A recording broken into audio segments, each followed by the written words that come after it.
Today's episode is brought to you by the Clackamas County Winter Fair and Holiday Market. Lights, holiday treats and crafts, festive cheer, and of course, Santa and Mrs. Claus. Fridays and Saturdays from December 2nd through the 23rd, 5 to 10 p.m., only at the Clackamas County Fairgrounds in Canby. Tickets and information at ccwinterfair.com. This episode is also brought to you by Canby Foursquare Church. Since 1978, a place to grow, connect, and serve. Sunday services on campus and online at 9 and 11 a.m. Learn more at canbyfoursquare.com.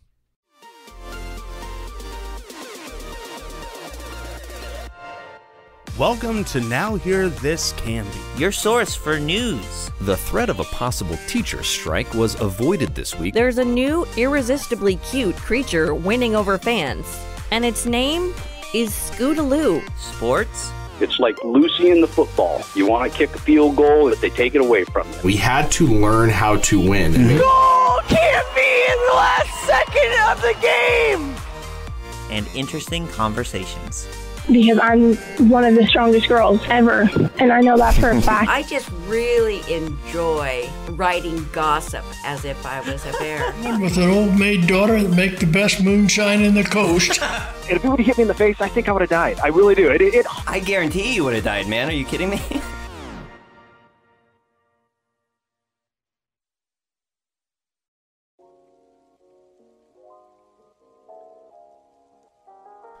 Welcome to Now Hear This Canby podcast. Thanks for listening. I'm Tyler Clausen, and this is what's happening this week in our community. While the holiday shopping season and store displays seem to creep ever earlier each year for many Canbyite, the Christmas season will never officially begin until the community gathers downtown to welcome Santa and Mrs. Claus and light the trees and decorations at Waite Park. If that's you, well, the wait is over. The City of Canby's annual Light Up the Night tree lighting and holiday parade went off without a hitch Friday evening. Hundreds of residents crowded the streets of downtown Canby for the much-anticipated annual event, led by Canby police and fire vehicles and Mayor Brian Hodson. Businesses, organizations, schools, and civic groups paraded through on floats and on foot, adding light, color, Christmas music, and of course, fistfuls of candy to the festive air. At the end of the long caravan were Santa and Mrs. Claus themselves, greeting the throngs and delighting children from atop CFD's antique 1935 engine piloted by longtime volunteer firefighter Wayne Austin. Eventually, the parade wound its way to Waite Park, where Canby Fire Chief Jim Davis and Police Chief George Stroh escorted the festive first couple to their thrones at the gazebo. There waited MC Greg Perez and Canby City Councilor Sarah Spoon, whom the community had given the honor to push the plunger, symbolically electrifying the park's decorations and Christmas tree. Hodson and Spoon offered a few words to commemorate the occasion, and the Oregon Trail Pitch Pipers performed festive jingles until the hour was ripe. At last, Spoon, who recently announced she was stepping down after 6 years of service, and her family flipped the switch as the community counted down to bring Canby's beloved downtown park to life with color and light. It was Melinda Durham's second time attending Light Up the Night. Though she has lived in the area since 2009, she had previously always had to work when the event was taking place. This year was extra special, she said Friday, as light from the gazebo played over her face, confiding that her parents had recently passed away. "I'm trying to feel the spirit lift me," she said. Canby resident Ellis Murphy, 8 years old, has never missed a tree lighting. She said her favorite part was watching the parade and seeing Santa drive by in the fire truck. Olivia Brown, 9 years old, was on the Karis Elementary float with her best friend, 8-year-old Peyton Spalding, who also attends Karis, and perched atop the float dressed as a parakeet with lighted glowing feathers. Olivia's mom, Wendy Brown, said the school asked students if they wanted to be a part of the parade, either on the float or walking alongside, and both Olivia and Peyton jumped at the idea. The annual display is a labor of love by the city's public works and parks maintenance teams, and also involves the lights and decorations on the tree along 1st and 2nd Avenues and in the Civic Plaza outside City Hall. The city keeps the lights up until the first week of January. For photos, find the story on our website at canbyfirst.com or follow the Canby Current on Facebook and Instagram.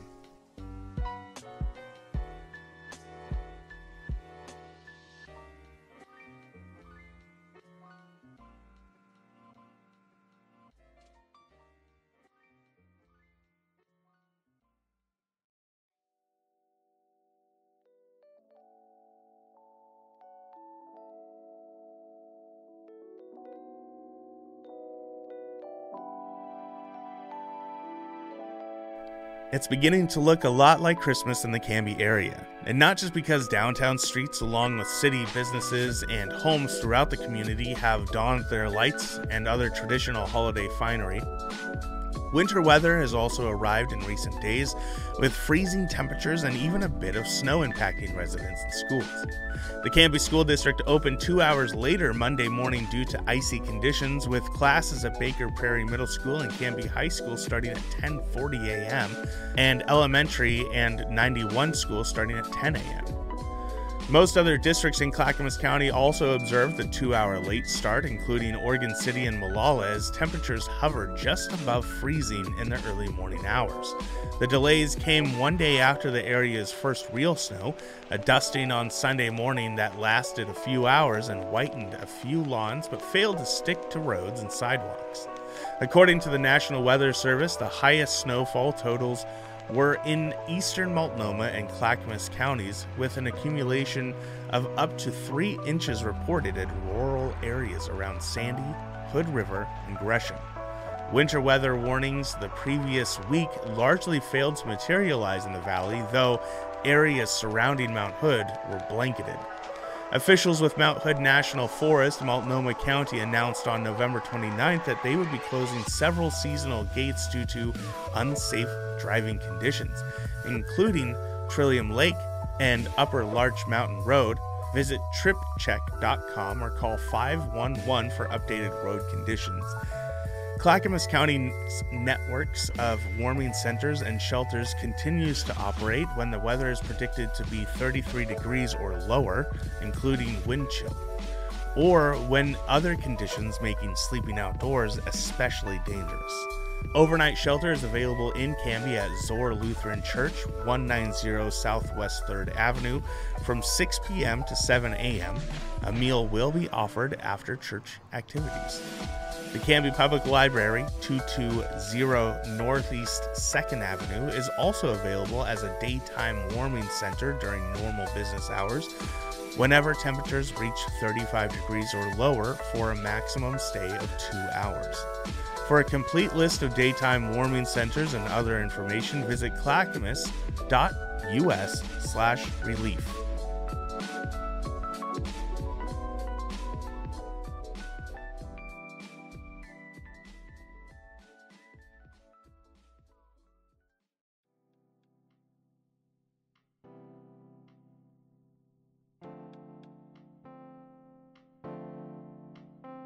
A late-night evening at Light Up the Night did not stop the guest of honor from making it to the Clackamas County Fairgrounds and Event Center the following morning to celebrate the return of the Breakfast with Santa. The beloved annual event by the Fairgrounds, Clackamas County 4-H Association, and Oregon State University Extension, Canby Police, Canby Fire, and other partnering businesses and organizations gives local kids and families a delicious breakfast and some one-on-one time with jolly old St. Nick. It was started by Canby firefighters more than 20 years ago for kids in the community who needed something special for Christmas, explained Fairground Event Coordinator Ruth Galloway. The early honorees were children and families who had lost their homes or even family members due to fires or other tragedies. But the guest list continued to grow over the years, and the event quickly outgrew the fire district headquarters. Similar to Shop with a Cop, organizers now work with local school officials and counselors to identify around 60 families in the Canby area and needing a pick-me-up for the holiday season. True to the event's roots, Canby firefighters can also hand out invites should the need arise. Breakfast with Santa moved to the fairgrounds about 15 years ago, where it found a permanent home. The event made a triumphant return to the fairgrounds 4-H Hall Saturday morning after a 2-year hiatus due to COVID-19. It was so much fun seeing the kids' faces light up when Santa comes in on the fire truck, Galloway said after the event Saturday. I was talking to one of the volunteers this morning, and she said that it just doesn't really seem like the Christmas season until she goes to the breakfast with Santa with her grandson. Canby police officers and firefighters are critical to the event's success, greeting families as they arrive and helping whip up and serve the mountains of pancakes, scrambled eggs, and sausages it takes to feed the masses. Clackamas County Fair and Canby Rodeo Queen Alexis Goffner, along with 4-H members and volunteers, gave kids the chance to decorate their own Christmas cookies or partake in other festive crafts while they waited for the guests of honor to arrive. Galloway praised the hard work and support of Canby Police, Fire, 4-H, and other partnering organizations, as well as longtime Fairgrounds Maintenance Supervisor Carolyn Erland and her team lead, Jeremy Christensen. She also thanked all of the sponsors who made the event possible, including Canby Kiwanis, Caruso Produce, Club Fit, the Davies Clinic, Hot Rod DreamWorks, and others. Photos are at canbyfirst.com and on Facebook and Instagram at Canby Current.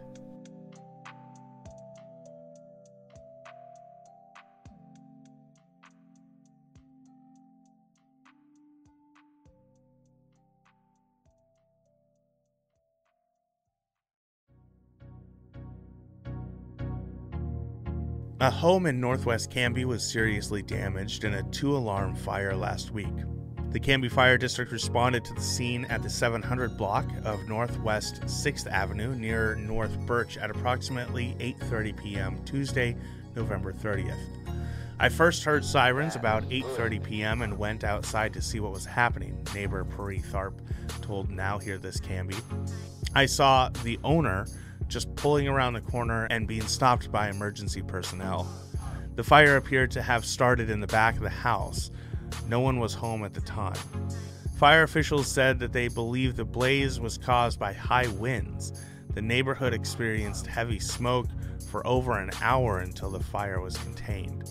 There were no fatalities and no injuries to any of the responding crews. The home's occupants were displaced and are now staying with relatives in town.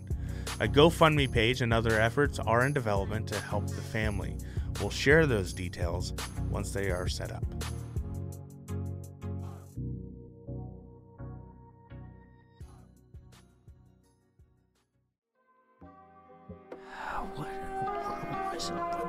Hey, Frankie, what's up, dude? Intruder! Alexis, call 411! Who's Alexis? Oh, it's just you, Tyler. Sorry about that.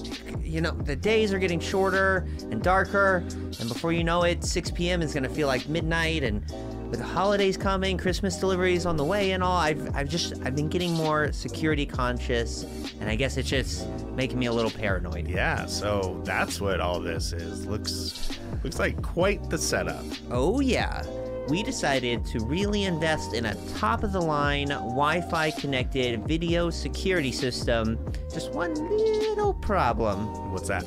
Well, just look at this. We tested it out during Halloween, and look how grainy and pixelated the video is. Everybody looks like Minecraft characters, and only a couple were actually wearing Minecraft costumes. This is supposed to be 4K high-def video. I know, you're gonna say it's my internet service provider like you always do, but I made sure to place my Wi-Fi router in a central location, and I think my download speeds are decent. Oh, Frankie, how many times have we got to go over this? You always focus on the download speeds, but it's the upload speeds that really matter here. When you've got cameras that are uploading data to your smartphone app through the internet. Oh. I guess I should just hope I get robbed by someone wearing a Minecraft mask. Sure. Or you could just switch to Direct Link, where they have internet upload speeds up to 10 times faster than other local providers. For uploads at the speed of security, visit www.directlink.coop/internet or give them a call, 503-266-8111.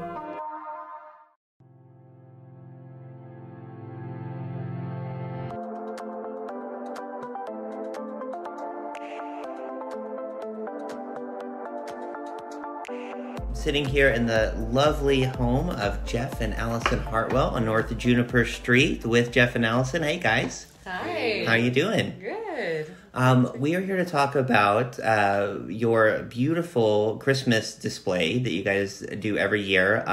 There's obviously a number of really great and fabulous displays that folks see around town this time of year. Yours, I feel, is really uniquely one of the ones that's so cool of really focusing on kind of the spiritual message that obviously is a big part of the holiday season this time of year. Wanted to start by just asking you guys, when did you start doing the display? Where did the idea kind of come from? I know it's kind of grown over the years, so... Yeah, it's definitely grown. Initially, I try and add at least one new feature every year. Sure. But it started off with just the little Precious Moments nativity that we bought from her parents' neighbors about 28 years ago. 28 years ago, wow. Yeah. That year we've been, we were probably married about 3 years at the time because we've been married 31 years now, and we just decided we really wanted a nativity, but they, are pretty expensive. Yeah. And so that year we decided that was going to be our Christmas present to each other. And we've loved it. So Yvonne Scott made that. Yeah. You don't see as many nativities. When I was a kid, you used to see a lot more of them. But you're maybe thinking of the ones that were like really kind of sculpted. It might even have like cloth and whatnot. Those are probably pretty pricey. Made with like real sticks and things. So you still have that same one from it's a wood and kind of painted and like you said, kind of that cutesy Precious Moment style. Yeah. It's definitely kind of had to morph a little bit because the wooden structure that I have now is the stable I built because they had. What we bought was just kind of a wooden archway that was much smaller, and over time it just dry rotted and gave up the ghost. And then the lighting of some of it was different. Initially, there were all these little individual lights that would go through little holes, but instead now I'm using floodlights from the front to make it be visible. Yeah. Well, you've added a lot of elements and a lot of light over the years. It's starting to get pretty technical, it seems. Even had some electricity added. Outlets. Oh, okay. I was going to say you knocked out power to the neighborhood. Oh, the Hartwells are at it again. More circuit breakers going. So the second feature that we added was the God with Us sign. Yeah. Which I just thought that the word Emmanuel kind of was like a one-word summary of what's behind Christmas. Yeah. But I realized that if I just put Emmanuel in lights, a lot of people would probably miss the meaning of it. Yeah.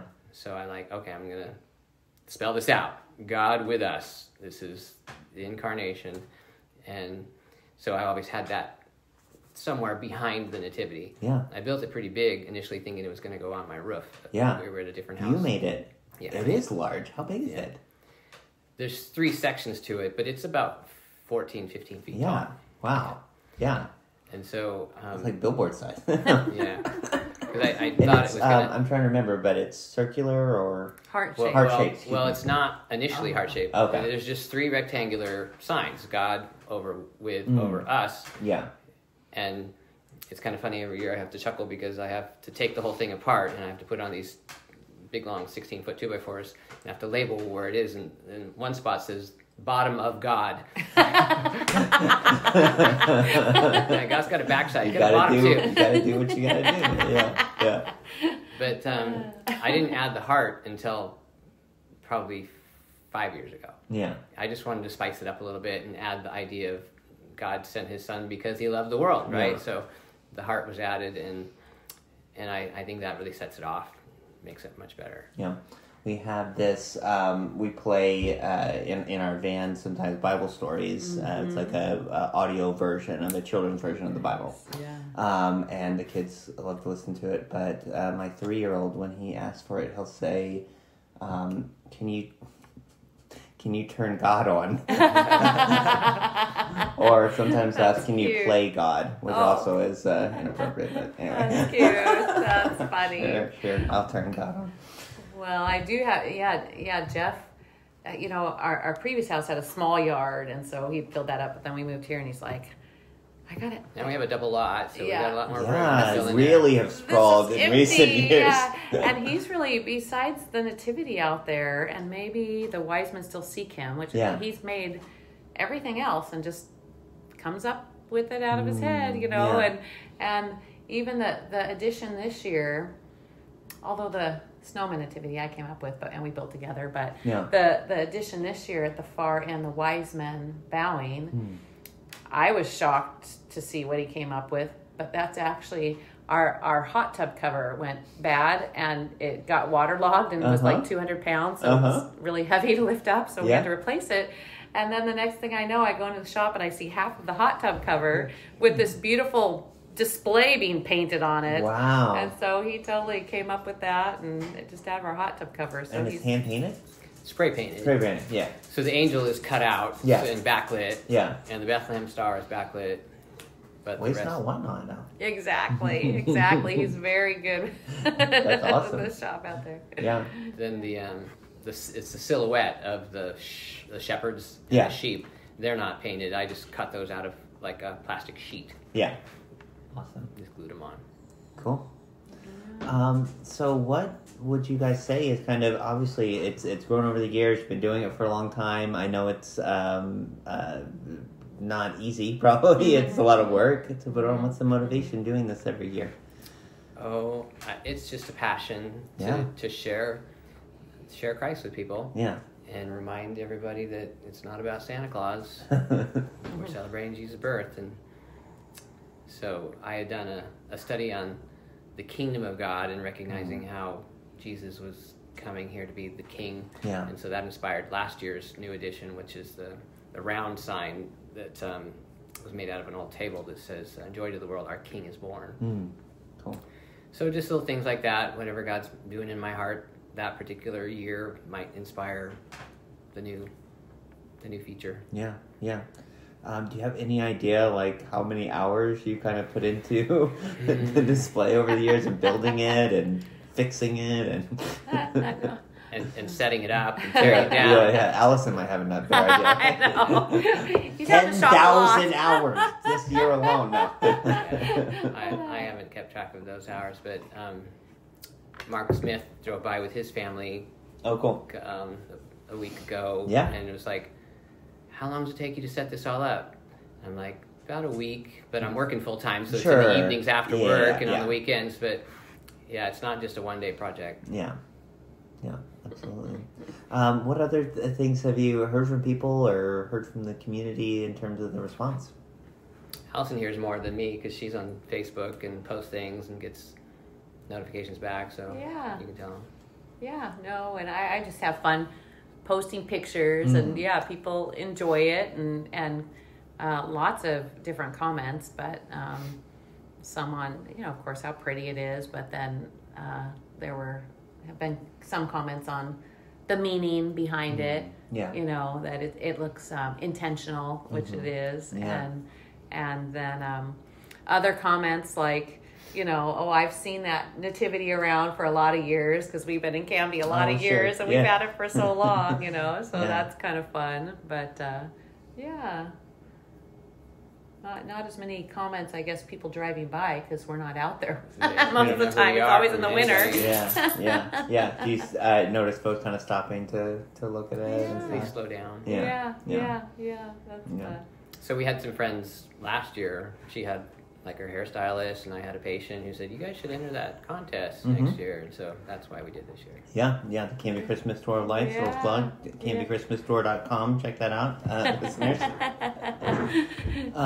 Is there anything that you're hoping to add in the coming years, or do you kind of just approach it year by year, like you said, what you're studying or what's kind of inspiring you? Yeah, there's a big hole out here. Or what hot tub cover went bad. Right, exactly. You need to salvage. Exactly. An old table. It's kind of, some years been planned well in advance, and other years just kind of winged it, and that's available, let's make this happen. But I'm definitely eyeing a spot out here where there's kind of a void now that needs something big, and so I've just been thinking about what that could be, and I can picture some angels out there maybe, we'll see. Yeah, awesome. Very cool. You have to wait till next year to see. Yes, Wait and anticipation. Awesome. Well, guys, thank you so much for taking time out to talk to me today. And thanks for doing this. Like I said, it does really stand out in a good way. Just kind of providing that little meaningful touch that I think is important this time of year. So thank you guys for that. Anything else that you'd like to share or talk about? Well, I appreciate you noticing and giving us opportunity to share, because there are lots of times where I felt like, boy, I put a lot of work into this. Yeah. And is it worth it? We'll have even friends come over and have Christmas parties or whatever, and nobody say a word. Yeah. It's like, well, does anybody even pay attention to what I have out there? You got their blinders on or whatnot. It's that time. It's this time of year, isn't it? We just got so much going on, but yeah, I'm sure there's nothing mean-hearted in that. But no, it's absolutely my pleasure. It's something that we've admired over the years, and we go to church right across, so we see it at Canby Alliance. I really admire and appreciate all the work that you put into it, both of you guys. So yeah. There's one more thing to add. The second new feature this year, and that's the family of deer looking into an antique window that's got the snow in the window panes, and a scene of a Christmas tree that's lit up with candles, and then candles in the window. But the feature I want to point out is hard to see, and that's this little plaque that's on the wall inside the house that says John 1:1-14. Okay. Which isn't just about in the beginning was the Word, and the Word was with God, and the Word was God, and the Word became flesh, but it talks about Him being the light of the world, and the darkness didn't perceive it. So that was just an inspirational thing I had a couple months ago about, hey, I want to show these candles and focus on Jesus being not only God, but light. Yeah. That the darkness needs. Awesome. So the display is, again, catty corner from Canby Alliance Church on North Juniper. Come down and check it out. What is the plan for, do you have it lit up every night through Christmas, or, all the way to New Year's. Okay, cool. Yeah. Awesome. And then it takes, how long does it take to take down? Does it take about a week as well? Less time than setting up, but it's definitely not a one-day project. You should hear the story about 2 years ago when we were taking it down. And it took so long that we had to go to dinner, and I had taken down the nativity. And you got to be careful with those message ones, right? You don't have to... Right, yeah, that's true. Yeah. But God with who? Who's God with? No. Leave part of it out for something. Yeah. So the nativity has a figure for Mary, a figure for Joseph, a figure for baby Jesus, and I put them away, part way, and we got interrupted from finishing the job. We had to go to dinner because I was hungry. And we come back, and I found Mary and I found Joseph, but I couldn't find baby Jesus. And I thought, somebody took our baby Jesus. Somebody stole him. And that year, someone had stolen some lights right off our bushes, right up here on our porch. And so really, we were like, do with I know. We came out. We're like, all these lights are gone. So already kind of on the prime for potential other thefts. Right? Yeah. And I looked around everywhere. I couldn't find this baby Jesus. So I come into the house and somebody stole baby Jesus. So she immediately gets on Camden Now and says, can you believe it? Somebody stole baby Jesus. She gets all these hundreds of replies back. We've seen that thing for years. We know exactly what you're talking about. We love that display. I can't believe anybody would actually steal baby Jesus. I had hundreds of comments of like, yeah, baby Jesus. I can't believe what's the world coming to. You have people haunting the neighborhood, trying to go in vigilante mode. Yeah. So then, what was it, 2 days later? Yeah, like probably 3 or 4. Well, in the meantime, like his brother and sister-in-law lived in Canby then, and so they knew that baby Jesus had been stolen. And then, the next day, they went to Hawaii, so they were out of town. So that will tie in at the end of the story. Let's use the right term. Kidnapping, I believe, is what. No. Kidnapping. Yes. So that'll tie in at the end of the story. But yeah, then Jeff comes in to me probably like 3 days later, after this has been on Canby now and everything. He says, he looks kind of sheepish, and he goes, "I found baby Jesus." And I was like, "You did? Where?" And he's like, "Yeah, before we went to dinner, I forgot I like set him on the back of the shop." And I said to him, "Oh no." I said, "What am I going to tell everyone on Cammy now?" I said, "Just tell him your husband's an idiot." And I said, "I'm not going to tell him that." And so I went on, he's been found, baby Jesus has been found. But then what we did was we took baby Jesus, and since his brother and sister-in-law were in Hawaii and they knew he was missing, we went and stuck him alongside their house. So when they'd come home, they'd, "What? How baby Jesus get here?" So anyway, we had fun with it. You know what? I actually heard the story of what actually happened with that was that the person who kidnapped him saw the post and all the comments. It felt so bad that they came and returned. That would have gotten egg off my face. That allows you to save a little face. I love that. Then this year we put up a second nativity that's a snowman nativity that we had at the clinic the prior years. And so baby Jesus now over in that nativity is just made out of these little styrofoam balls. Yeah. And he doesn't weigh very much. He's got a carrot nose and just a head and a body. Yeah. And he's under this blanket. But we had a really bad storm a couple nights. So I go out there and I look the next morning and baby Jesus is gone. So I go, "Oh no, baby Not Jesus again. stolen again." Quick, check the shop. So I look around and he's in the middle of the street. He's been blown out. Yeah, the weather this time. Yeah, we had to anchor him down a little bit better. Yeah, that's amazing. Well, and I don't know how much detail you want to go, Jeff, but for anyone getting ideas, you did set up all the booby traps, all the Home Alone style. So if anyone's trying to mess with that again, beware. That's right. That's exactly right. You've been warned. There's a few explosives out there. No. Friendly explosives. Yeah. Bricks coming from the tree. The big paint cans. Yes, exactly. Hot iron in the face. Awesome. Well, thank you guys so much, and Merry Christmas. Thanks. You too, brother. Christmas.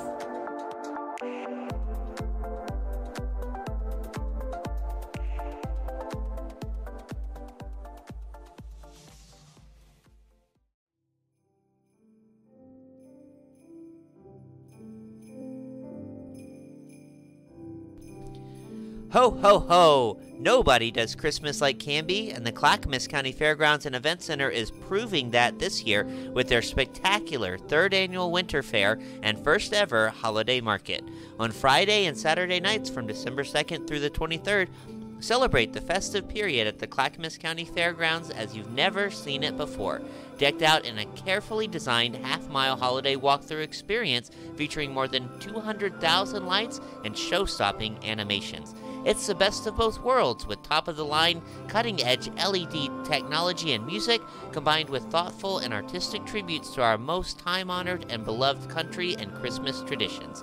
New this year, the holiday market will showcase more than 25 local crafters and vendors, offering one-of-a-kind gifts, souvenirs, and delicious treats you can't find anywhere else, along with the best school choirs, bands, and other regional entertainment performing your Christmas favorites each night to ensure the perfect festive mood.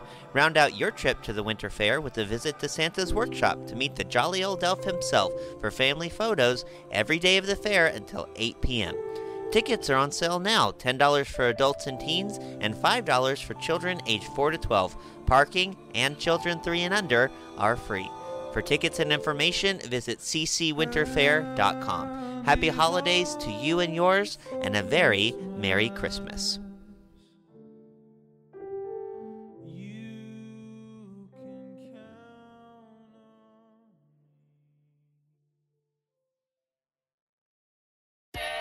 Canby then is brought to you by Retro Revival. They are not your average antique shop. Open daily, and you can find them on the corner of Northwest 3rd and Grant Street in downtown Canby.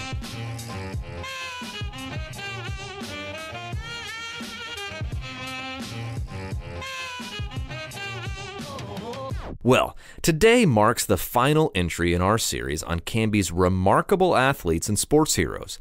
These are not the final stories we found in our scouring of the town's history that intrigue and inspire us. No, far from it. But it is simply time for us, in the coming new year, to pull on other threads in our continuing work of telling the story of Canby.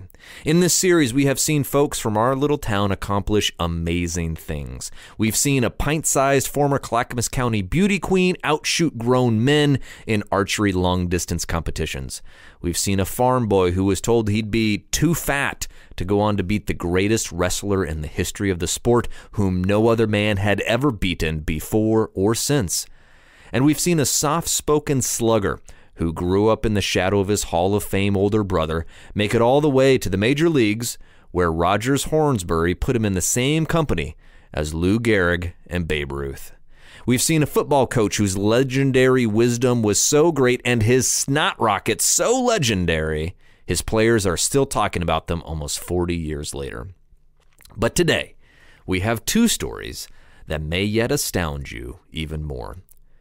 Born with a form of cerebral palsy called spastic diplegia, which severely limits motor control in the lower body, Carly DeWald did not appear destined for a future as an Olympic-level sprinter competing against the top athletes in the world. But that's exactly what she became. As a child, she had to learn to focus her center of gravity much higher than those who have full control of their legs. She did this by balancing on a large rubber ball and trying not to fall. When something as simple as moving from one side of a room to the other takes a lifetime of physical therapy, it tends to breed a special kind of determination and competitive spirit, which would serve Carly well in her later endeavors. For Carly, simply getting around required crutches, a walker, or a wheelchair. But she soon found that simply getting around wasn't exactly her speed. She took up wheelchair basketball and had a real talent for it. Then, in 8th grade at Baker Prairie Elementary School, she tried wheelchair track for the first time. To her, it was just an opportunity that might help her get in better shape for basketball, but it would change her life. For athletes with disabilities, track events can involve sleek, 3-wheeled racing wheelchairs or racers. They look sort of like a bared-down go-kart, except the engine is the athlete's arms. She soon caught the eye of Kevin Hansen, a Eugene-based track coach for athletes with disabilities and the director of the World Wheelchair Sports. A promising college athlete, Hansen broke his neck in a skiing accident when he was 21 years old. The accident left him almost completely paralyzed, though intense physical rehabilitation would eventually give him back some limited use of his arms. Hansen trained Carly for numerous events, including a 400-meter sprint at the Oregon Relays in April 2011, where she set the American record for her classification and was first noticed by the Olympic Training Committee. Her times qualified her for the U.S. Track Nationals in Miramar, Florida, which would be her first ever Paralympic event. Carly finished last in both races. Far from defeated, Carly began training harder than ever and was soon holding her own against much older and more experienced athletes. She earned a silver medal in the 100-meter dash at the Parapan American Games in Guadalajara, Mexico in November 2011, and continued to travel the globe the following year, culminating with the Summer Paralympic Games held in September 2012 in London. As a 17-year-old senior at Canby High School, Carly DeWald had the honor of representing the United States under the brightest lights in sports. She was named 2012 High School Female Track Athlete of the Year by the U.S. Paralympics. In an interview with Ethos magazine, Carly gave all the credit to her coaches, friends, and family who had supported her. I've had an amazing support group behind me. People focus so much on the athlete, but there are so many things that go into it. I didn't get here by myself. Now, our second story. Imagine qualifying for the Winter Olympic Games as a 21-year-old downhill skier. Imagine competing as a crucial member of the U.S. ski and snowboard team for the next 4 years and qualifying for the Olympics again. Imagine having the momentum on your side, being in the best shape of your life, and all signs pointing toward you being a serious contender to bring home a medal in your second Olympics. Then, imagine suffering a devastating and possibly career-ending injury just days before you are set to board a plane with your teammates bound for Pyeongchang. All this and more happened to Aurora native and Canby High School grad Jackie Wiles. Jackie grew up skiing the slopes of Mount Hood, first at Cooper Spur, then at Mount Hood Meadows.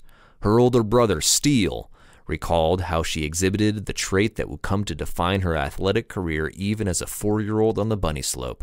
Oh, she wanted to go fast, he said.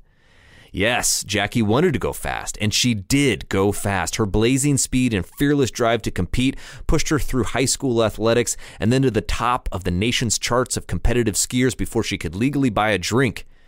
She first blasted onto the scene in 2013, winning the Nature Valley U.S. Alpine Championship downhill title at the U.S. Ski Team Speed Center at the age of 20. She won it again the following year and went to her first Olympics in Sochi, where she finished 26th. Having come so close, getting back to the 2018 Winter Games in South Korea would be virtually her only goal for the next 4 years as a member of the U.S. ski team. She competed in numerous World Cup events, winning a bronze medal in Austria in 2017 and another third-place finish in Italy early the next year. She had found another gear in late 2017 and was skiing better than she ever had. Fans turned out in Europe to watch her compete before the Olympics. She had qualified for the downhill, Super G, and Alpine combined events, and many of those who would follow the sport expected her to make a podium at least once. But that's when disaster struck. Jackie was competing in a World Cup event in Germany, blazing down the slopes and wowing fans with breakneck turns like she had done countless times before. But something went wrong this time. She lost control, spun out, and stayed there, still unconscious and unable to put weight on her left leg. The devastating inventory of her injuries would later become known. Multiple breaks in both of her legs, a torn ACL, a torn LCL, a torn meniscus. No Olympics, perhaps no skiing, competitive or otherwise, ever again. But Jackie never believed that. She remained a member of the U.S. ski and snowboard team, and with the same ruthless determination and indomitable drive that had made her a top contender for the 2018 Winter Games that she would never attend, she poured herself into intense rehab with the goal of not only returning to the slopes, but returning better and faster than ever. The schedule was grueling, 6 days a week, 3 times each day, physical therapy, strength training, cardio, for over a year. But hey, if you've learned anything from this series, it has to be this: don't bet against the Canby Cougars. In April 2019, Jackie hit the slopes at Mammoth Mountain in Central California, skiing on real snow for the first time in 14 months. And, as of just a couple of weeks ago, she is once again competing in World Cup events around the globe. She's already done 2 races in December, and if we know Jackie, she's hungry for more. After all, the Beijing Olympics are barely 2 years away.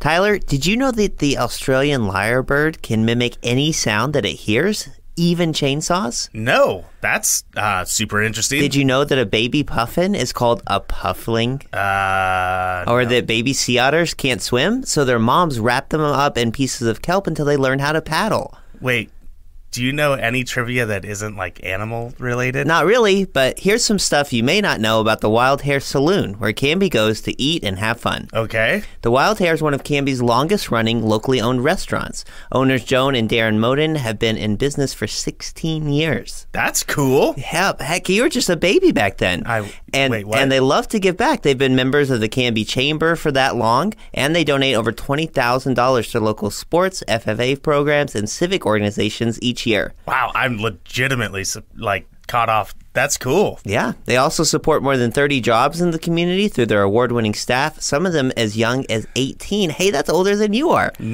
Dude, I'm 10 months younger than you. With the days getting longer and the weather getting warmer, the Canby Wild Hare's expansive outdoor patio is the place to be. Furry friends welcome. Well, that sounds great. I'm going to go check them out just off of Highway 99E next to the Space Age in Canby at 1656 Beaver Creek Road in Oregon City, or on their website at thewildharesaloon.net. Now Hear This Canby is produced by me, Tyler Clausen. Our content director and star reporter is Tyler Frankie. And of course, our show is edited by Cameron Clausen. We also feature the vocal talents of Joyce Struby and James Walden. So a round of applause to them. The song that you're hearing right now is Canby by singer-songwriter Olivia Harms, used with her permission. To find more work from her, you can visit her website, olivia13.com.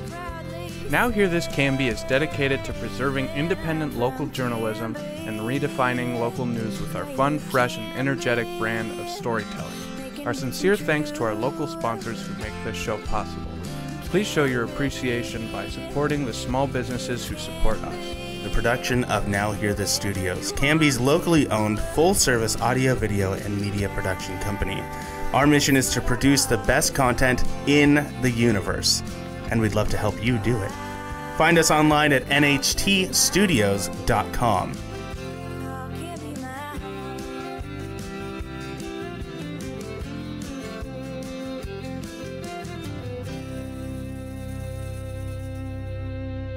I will take a motion to adjourn. I just moved it. I didn't even ask for it, though.